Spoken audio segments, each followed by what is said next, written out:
Shohruh Qudratov, Poliglot o'quv markazi asoschisi. Avvalambor assalomu alaykum aziz ustozlar, hurmatli hamkasblar. Hozir men sahnaga chiqayotganimda o'zimga bitta savol berdim.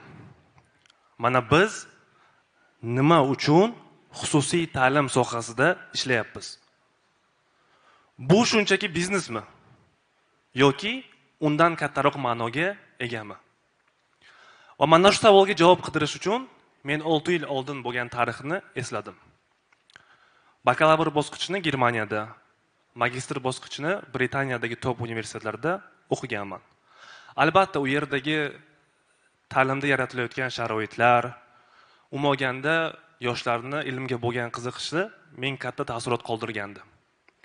Bir kuni Berlinda kutubxonada o'tirganimda bir professor oldimga keldi va knowledge has no value unless you take it where it's needed most. Ya'ni bilimning qadri yo'q qachonki sen uni eng kerakli joyga olib bormasang deb aytdi. Mana shu so'zlar menga katta ta'sirot qoldirdi va shunda o'zimga va'da berdim. Men bu yerda olayotgan har bir bilimimni albatta O'zbekistonga qaytib yoshlar bilan bo'lishaman deb. 21-yil Samarqandga qaytdim. Ko'plab yoshlar bilan suhbatlashdim. Ularning ko'zida bir narsani ko'rdim. Bu umid va ilmga bo'lgan chanqoqlik. Mana shundan kelib chiqqan holda Samarqandda ham jahon standartlariga mos keladigan ta'lim tizimini yaratishimiz kerak degan qarorga keldim va shu orqali Poliglot o'quv markazi tug'ildi. Bugun men faqatgina biznesga emas, balki hayotiy missiyaga asoslangan ta'lim brendlari ham, ta'lim klasterlari ham natija berishini raqamlar orqali aytib bermoqchiman. Mana 2021-yilda ochilgan bo'lsak, bugungi kunga kelib 5000 dan ortiqroq o'quvchilarimiz bizda o'qishmoqda.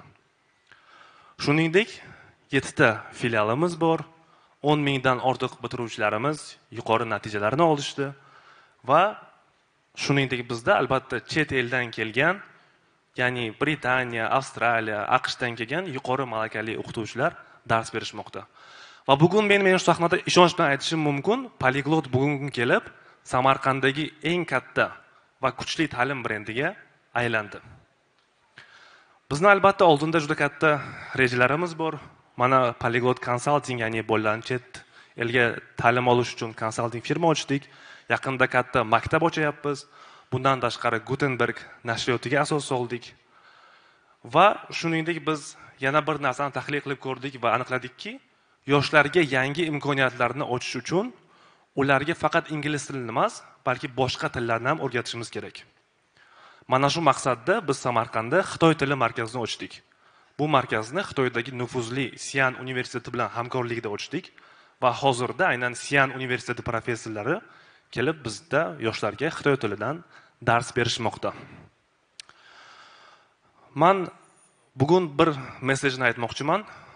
Yurtimizda hurmatli prezidentimiz boshchiliklarida aynan xususiy ta'lim sohasida juda ham katta imkoniyatlar yaratildi. Bundan tashqari barchamizning ustozimiz, liderimiz hurmatli Alisher Zafarovich ham har qanday loyihamizni, har qanday biz o'tgan g'oyani eshitib, qo'llab-quvvatlayaptilar. Va biz bugun ta'lim markazi o'laroq mana shu imkoniyatlarga social responsibility, ya'ni ijtimoiy mas'uliyat bilan javob berishimiz kerak deb o'ylayman. Men aytishim kerak, Poliglot bugungi kunga qadar 1000 dan ortiq yoshlarga, aynan ehtiyojmand oila farzandlariga bepul ta'lim berdi. Va bu ishni biz davom ettiramiz. Yana endi sahnaga chiqqan paytda bergan savolimga javob beradigan bo'lsam, ta'lim klasteri, ta'lim sohasidagi tashkilotlar bu biznes emas.